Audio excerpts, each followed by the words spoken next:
1945 में हिटलर की आत्महत्या ने दुनिया को बदल दिया। द्वितीय विश्व युद्ध समाप्त हुआ, नाजीवाद का पतन हुआ और जर्मनी दो भागों में विभाजित हो गया। लेकिन क्या होता अगर हिटलर जिंदा होता, वो आत्महत्या न करता? ये कल्पना बेहद डरावनी है, लेकिन ये विचार बहुत जरूरी कि हिटलर अगर जिंदा रहता तो दुनिया पर इसका क्या प्रभाव पड़ता। इसको लेकर जब हमने एआई से पूछा तो उसने हिटलर के जीवन के विभिन्न पहलुओं और इतिहास में उसके व्यक्तित्व के प्रभाव को ध्यान में रखते हुए हमें विस्तार से जानकारी दी कि हिटलर के जीवित रहने से क्या प्रभाव पड़ता। पहला तो हिटलर एक कुशल नेता और वक्ता था। अगर वो जिंदा होता तो निश्चित रूप से जर्मनी में फिर से सत्ता हासिल करने का प्रयास करता। हिटलर की नाजी विचारधारा जो नस्लवाद और राष्ट्रवाद पर आधारित थी, आज भी दुनिया में मौजूद होती। अगर हिटलर जिंदा होता तो ये विचारधारा और मजबूत होती। ये संभव है कि हिटलर जर्मनी को एक सैन्य शक्ति बनाने का प्रयास करता और अन्य देशों पर आक्रमण करता। एआई कहता है कि हिटलर द्वितीय विश्व युद्ध के लिए जिम्मेदार था। अगर वो जिंदा होता तो ये संभव है कि वो और युद्ध शुरू कर सकता था। उसकी आक्रामक विस्तारवादी नीति ने कई देशों को युद्ध में खींच लिया था।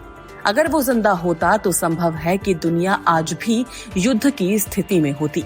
उसने यहूदियों, रोमा, समलैंगिकों और अन्य समूहों को मारा था।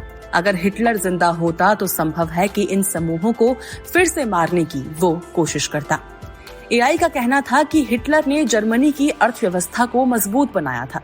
अगर वो जिंदा होता तो संभव है कि वह फिर से जर्मनी की अर्थव्यवस्था को और मजबूती प्रदान करता। हिटलर ने जर्मनी को एक सैन्य शक्ति बनाया था। यदि वो जिंदा होता तो संभव है कि फिर से जर्मनी को एक सैन्य शक्ति बनाता। हिटलर सोवियत संघ के साथ युद्ध जारी रख सकता था, जिससे शीत युद्ध कभी शुरू ही नहीं होता। हिटलर मध्य पूर्व में तेल क्षेत्रों पर नियंत्रण हासिल करने का भी प्रयास कर सकता था, जिससे आज की दुनिया में ऊर्जा संकट पैदा हो सकता था। एआई आगे बताता है कि हिटलर के जीवित रहने से वैज्ञानिक और तकनीकी प्रगति धीमी हो सकती थी, क्योंकि नाजी शासन ने कई वैज्ञानिकों को देश छोड़ने के लिए मजबूर किया था। वहीं हिटलर की विचारधारा रूढ़िवादी और जातिवादी थी, जिससे वह अनेक सामाजिक और धार्मिक समुदायों के खिलाफ भी था।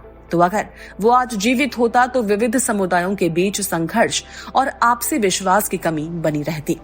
यहाँ ये ध्यान रखना जरूरी है कि ये केवल अनुमान है। हिटलर जिंदा होता तो क्या होता, ये निश्चित रूप से कहना असंभव है। हालांकि ये स्पष्ट है कि हिटलर का दुनिया पर बहुत बड़ा प्रभाव होता। ये भी ध्यान रखना जरूरी है कि हिटलर की विचारधारा नफरत और हिंसा पर आधारित थी। हमें उसकी विचारधारा का विरोध ही करना चाहिए और सभी लोगों के लिए समानता और न्याय की लड़ाई जारी रखनी चाहिए। वैसे आपको क्या लगता है कि वाकई अगर आज हिटलर जिंदा होता तो क्या कुछ दुनिया भर में चल रहा होता, और खास करके जर्मनी में? जरूर शेयर कीजिए हमसे अपने व्यूज अपने कमेंट्स के थ्रू, और सब्सक्राइब करना ना भूलें हमारा चैनल, जहां आए दिन हम आपके लिए लेकर आते हैं एआई रिलेटेड कुछ खास वीडियोस।